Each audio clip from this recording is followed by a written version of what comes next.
Hey, I hope you enjoyed this video. It's going to be a long, kind of critical look at Apex Legends Season 12, Defiance so far, Control, the anniversary event, all the new stuff. I hope you enjoy it. This was in part of my vlog. Like, check it out. I'll have the link for that vlog down below. Thanks for watching, and I hope you enjoy.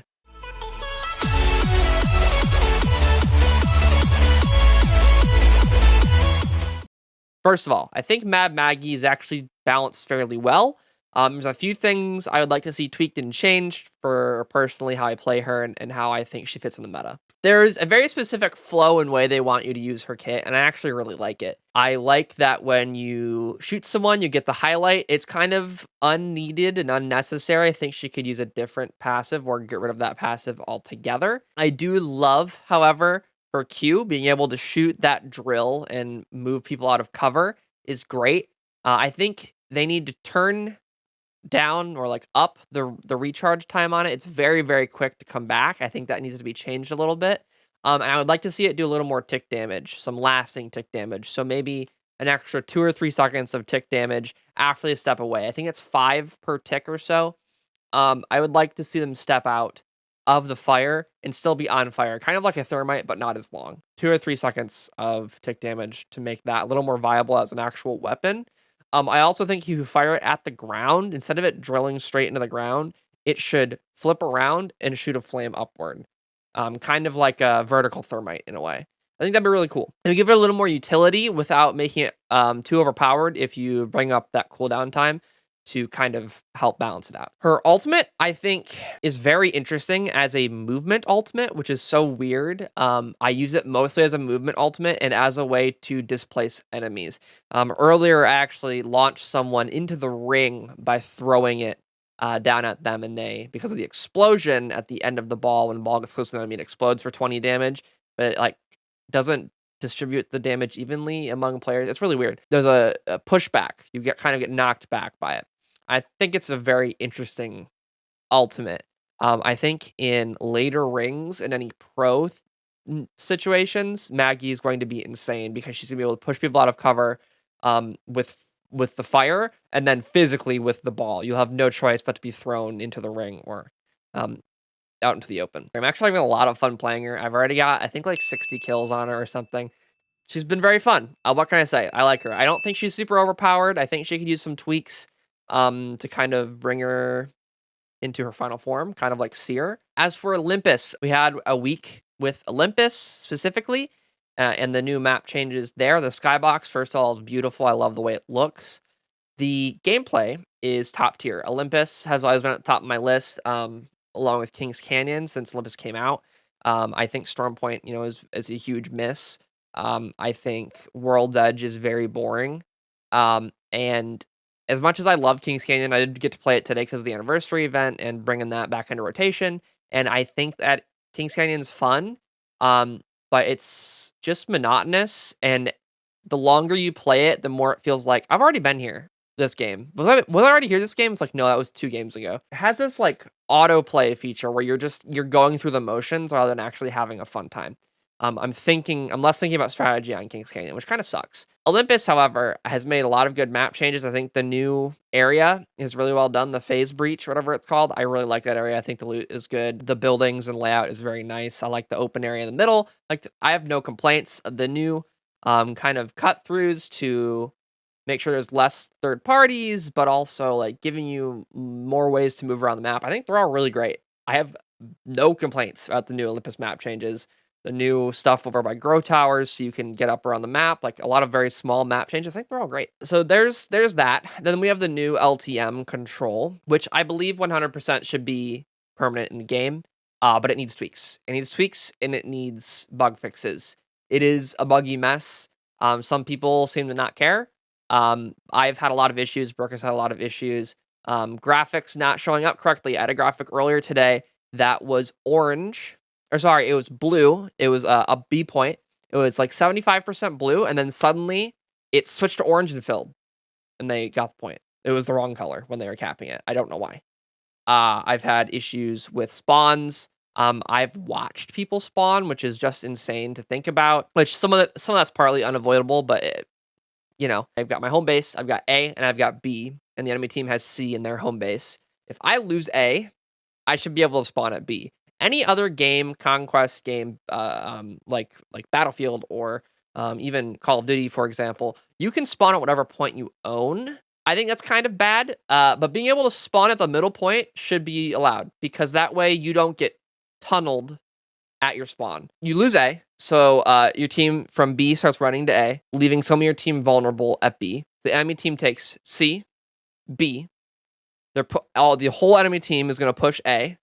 You lose A, and now you're trapped at your home base. You're spawning at your home base, and they've got snipers on each side of the map, and you're stuck at home base. It's awful. It sucks. It's happened to me multiple times. I've done it to other teams multiple times, and it's just super imbalanced. Not being able to have that workaround of if you lose A, you can still spawn at B and run to B and protect B, that very quickly snowballs the game in one way or the other. Sometimes you can come back for it if people aren't paying attention. You can get out and get a trident and get your squad out of there to go cap B or cap C. But otherwise, you can get forced back into your spawn and there's nothing you can do about it. And it really sucks. I think that's a weird choice they made. One of a couple weird choices they made that I don't like about Control. I do, however, agree that if I'm on the side with A and I go and cap the enemy's base, I cap C, I should not be able to spawn at C. Because then that allows me to spawn right next to their base and spawn kill them at their base, and that's just not fair. And that's not fun. And another wider issue with the game mode overall and having these two maps from BR is that they're not well balanced. One thing about arenas that sucked up until a season or two ago was arenas was bad with the BR maps. Arenas is significantly more fun with the arenas made maps. But they use BR maps to kind of flesh it out and make the game mode first. But I think it soured a lot of people on it. It's not very popular. BR is more popular in arenas, etc., etc. But the arenas maps are better. I want to see that for Control, but I want to see it happen faster. If Control becomes permanent, I want there to be 2, 3, 4 Control maps ready to go. I don't care if you port shit from Titanfall and make it Apex climbable instead of having all the wall running. I don't care. Just do something to where if Control is a permanent game mode, we get those maps instantly. So they're fun and they're well balanced and they're well made. That's what I want to see. I hope they already have some stashed up. As for the rest of the game mode, I think it's good. I think not limiting characters is good. I like that you're still in squads of 3, but you have a team of 9. There needs to be backfilling. Basically, there needs to be backfilling straight up so your team doesn't just get stuck in a 6v9 situation and lose. The random loadouts, I'm okay with random loadouts. I think that's fine if we do random loadouts each game or whatever. I would like to be able to pick grenades, maybe, so I can use my rampage with a thermite. I think that'd be cool. Custom loadouts I'd like to see, but I don't think that needs to happen. I also would like to see more consistent armor leveling. For some reason, I've been playing Control a lot in my equity or whatever, the thing at the bottom. That will go up, and then my armor won't upgrade. It kind of sucks. There have been so many times where I've been at purple rarity and my armor is stuck at blue. I don't know if that's on purpose or what, but I don't like it. But yeah, overall, I think Control is well made, but it needs balancing. It needs tweaks to make it perfect. And then it'll probably be one of my main game modes. I'll play some Control and I'll play some BR every time I play Apex. I don't do that with arenas right now. It's not fun enough for me. It's not my favorite type of game mode. And I want to have a squad who's serious if I'm playing arenas. But more casually, Control is great. I really like it. And then, so that's like all the basic Season 12 stuff. And then just talking about the anniversary event in particular, I think it's good. I don't think every skin is great. And I don't think it's as good as last year's anniversary event. Year 2 anniversary was just, it was perfect. While it was all recolors, it was fantastic recolors. They were done really well. They were fan favorite skins. The badges were fun. Everything about that was engaging. You got 3 event packs. Like, it was great. Year 3, they kind of dialed it back. You get 2 event packs. There's a lot more and stuff in the tracker. It's a community tracker, which is nice. So you get community drawn load screens. They're called transitions now because loading is a bad term. The overall event, the skins, a lot of people really like them. They're not all my cup of tea. I'll be honest. I like my red skins, and that's kind of what I lean to. I like really intricately detailed and modeled legendaries, and these ones just aren't. And I'm justice for Horizon. She really needs a good legendary. We've got the Voltron skin, and that's about it for her. All of her other legendaries have, like, disgusting eye makeup or weird helmets. Can we just have a good Horizon skin, please? Thank you. I actually like a lot of the epic skins a lot, from the weapon skins to I think the Horizon epic skin is actually really good. If I don't get it in one of my packs, my free packs, I'm gonna craft it, straight up. I like it. It's just good. The purple looks great. The pearlescent on the texture, for, like, the suit she's wearing and everything, like, that looks great. I think they Respawn, in terms of that, really knocked it out of the park. The part where they lose me and they lose a lot of other people, however, it won't matter, people will buy it anyway, is, the reward for finishing the event, instead of being heirloom shards like last year when I actually bought the whole event for $160 or whatever, this year it is the Prestige Bloodhound skin. And I've been saying for a long time there needs to be Prestige skins in Apex Legends, and it needs to be part of the base game, just so you have something to work towards too. And instead they put it behind an insanely large paywall. And then after that, it'll go into the Mythic store, which is what they're calling heirlooms now. Their heirloom store. So Mythic is the red tier of items. Heirlooms are specifically the melee weapons, and Mythic items are going to be prestige skins and stuff as well from now on. And I think the Bloodhound skin, while it looks cool, just isn't worth $160. You get the skin. It's 3 variations of the skin and a finisher, and I think that's really cool, but it doesn't seem very customer friendly and appreciative of the community to lock that behind a $160 paywall. I think it should have been a permanent addition to the base game. It should have been a little harder, and then a status of I play Bloodhound, this is who I main, and I've put a lot of time into this character. I think that would have been awesome.